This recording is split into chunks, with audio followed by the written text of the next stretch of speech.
Hey everyone, today is the 19th of September and I'm doing a video on the 491 visa in Victoria.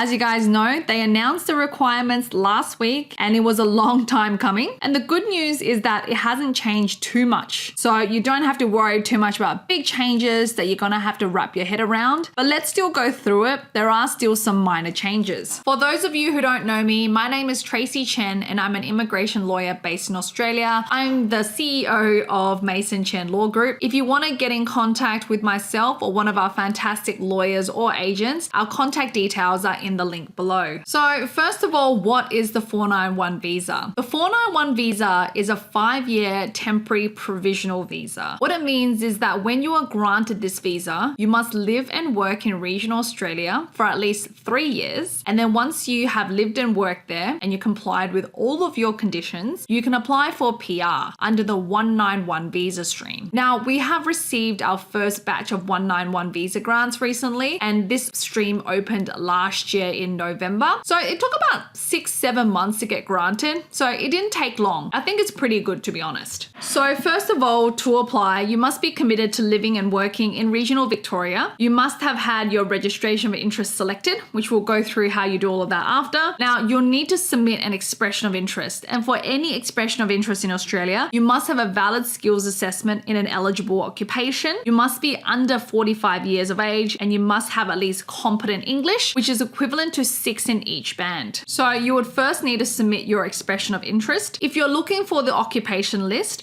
there's no specific occupation list for Victoria. They just follow the federal occupation list. So you just head over to the IMI website and you check out the 491 visa occupation list. Any occupation on there will be accepted. They obviously have their priority occupations. So we'll go through and have a look at what those are. You can apply if you are onshore or offshore. But if you are an onshore candidate, you must be living and working in regional Victoria. So if you remember last year, they allowed people who are living and working in metropolitan Victoria to still apply for the 491. Now they do not allow that. You have to be living and working in regional Victoria. They may change it though, so do keep your eyes and ears peeled. So for an onshore candidate, you must be living and working in regional Victoria. You must be able to claim your annual earnings on your registration of interest. So this means that you must be working in a skilled occupation. So for example, you could have a skills assessment as an accountant, but you're working as a chef in, say, Geelong. In this instance, because chef is a skilled level job in ANSCO, you would be able to claim your salary earnings, which means that therefore you are able to lodge a registration of interest for Victoria. Now, if you are an accountant, for example, still in your skills assessment, but you're working as a truck driver, now unfortunately, a truck driver is not a skill level 1 to 3 job, which means you can't claim your salary earnings in your registration of interest, which therefore means that you can't apply for a registration of interest. So you're going to have a skilled occupation, but you don't need to be working in your nominated occupation. So the scenario I used previously, an accountant working as a chef will do. If you are an offshore candidate, so if you're living overseas in another country, you are eligible to apply. You again have to be eligible for an expression of interest. So you must have a valid skills assessment in an eligible occupation, must be under 45 years of age and have competent English. But at this point, it looks like they are prioritizing candidates offshore who work in healthcare, social services, and education occupations. So, your registered nurses, enrolled nurses. Social services would be community worker or social worker. Education, you're looking at your teachers. So what you would do is you submit an expression of interest, make sure that's all correct. Submit a registration of interest, make sure that's all correct. You will need to be particularly careful about the part regarding your spouse and the points that you claim, because a lot of people do get this wrong. I saw a lot of refusals of nominations last financial year because people weren't entering this information incorrectly, either over claiming points or overclaiming salary. You've just got to be really careful. Even better, do go ahead and get some proper migration advice before you proceed with any application. What you would do is after you submitted the expression of interest and registration of interest, you will have to wait for an invitation. Now, an invitation is never guaranteed guaranteed. You will just have to submit your application and hopefully you get an invitation. I know a lot of people ask me, how long does it take to get an invitation? It's really hard to predict. However, for some profiles, if I think they have a very strong profile, I will tell them. I'll say, look, last financial year, we had candidates with similar profiles with you. They were invited within a couple of months. So I do think you have good chances here, but it's a little bit hard. We can't say it for all. So it's something to remember. And I guess that's why it's really important to first look at your profile, the likelihood of being invited, and then the strategy behind it. Now, I wouldn't shy away from it either. I'd still definitely apply if you are eligible because you've got to be in it to win it, right? But at the end of the day, sometimes if there's another state that's available, it's always important to consider all the options to increase your chances of being invited. Like, for example, if you are applying for the offshore 491 visa and you have an occupation in healthcare, then you have a very, very high likelihood of being invited. So in that case, we would say, yep, we should definitely pursue this and we'll just wait for an invitation. Anyways, I hope that was helpful. Now we're still waiting for New South Wales and South Australia to release their requirements. Today is the 19th of September. We are almost there with this financial year. Don't forget to like and subscribe and share this video with people who need it.